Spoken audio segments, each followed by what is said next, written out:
This is my first month with the Bambu Lab's X1 carbon. If you're new to 3D printing, this thing is all the rage right now. It's an incredible machine. And having personally started with the Ender 3 Pro, I had to modify that thing like crazy just to get it to work right.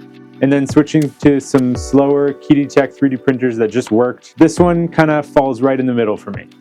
Don't get me wrong, it works flawless, but there's a few ease-of-use upgrades and mods that we can do. So let's get started with those. But first, let's follow in the footsteps of a legend and mark its birthday. And add a name.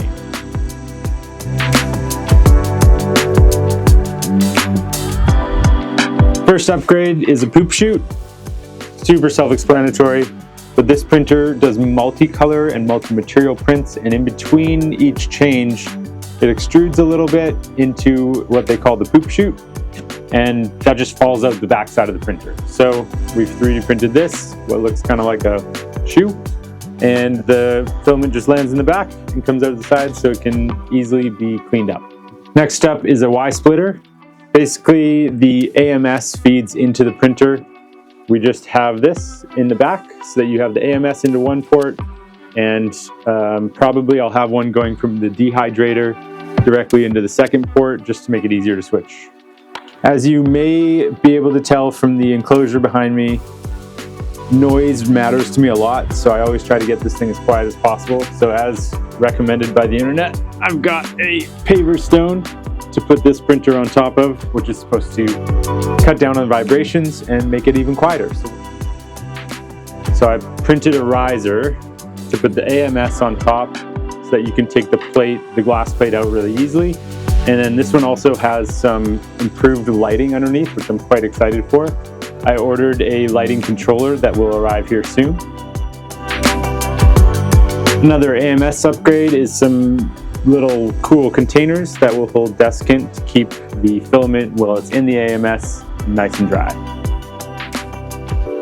And last but certainly not least is this very intricate, very cool spool rewinder, because the AMS only likes the Bambu Lab spools. It definitely doesn't like carbon spools. So you can put the Bambu empty spool here and re-spool a new one from the top.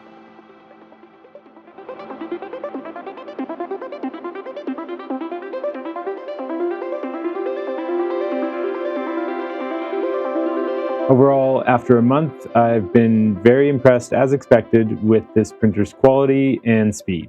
The two things that I've kind of been the most impressed by and maybe surprised a bit by was the AMS and how useful and handy it is to not have to constantly be changing filaments. That is amazing. The way that it's utilized is awesome. And the Bambu Handy app. I've only ever used Kira, and I guess the Bambu Handy app is built off of Prusa Slicer, which is definitely an upgrade. And I really enjoy the apps. It's great. I check my prints all the time. It's really everything I ever wanted from Octoprint back in the day. So that was really, really encouraging. I then pretty much spent the rest of the month just prototyping a replacement for one of my most popular products, just upgrading things and getting the printing settings dialed in so that I can print them en masse. I'm hoping to start churning them out up to potentially 8 per day. To be honest with this video, it's not what I was hoping it would be. I felt like I kind of ran out of time, and then I had so much corporate work to catch up on. It's not what I was hoping for, so next month I'm going to try to